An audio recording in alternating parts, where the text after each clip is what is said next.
Hi everyone, in front of me I've got DOOGEE Tab G6 Max, and let me share with you how to add or remove a Google account in this device.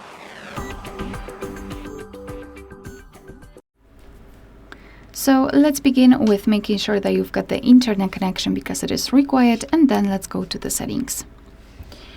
Here we need to scroll down and find the option Passwords, Passkeys and Accounts, and here tap on Add Account.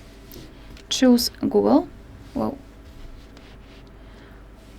And again, make sure that you've got the internet connection. Here in the step, you can either create a new account if you do not have your own yet, or simply type your email or phone. So let me do it. And tap on Next.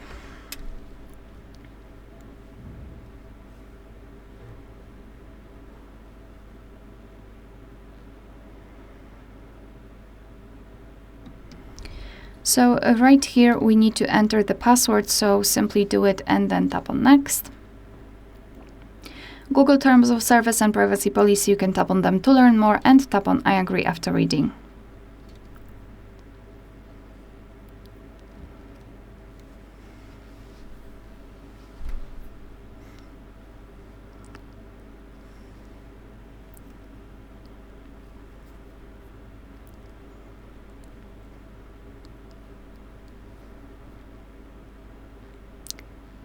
So here we've got our backup section, so you can decide whether you want to backup photos and videos or other device data, or omit the backup completely just by tapping Don't Backup. So it's completely up to you. I will just mark Don't Backup. And as you can see, we just successfully added our Google account to this device. Of course, you can also remove it whenever you want to. Just tap on it and tap on Remove Account. Tap on Remove Account again, and it will immediately disappear. Alright, so that will be all. Thank you so much for watching. Please hit the subscribe button and leave the thumbs up.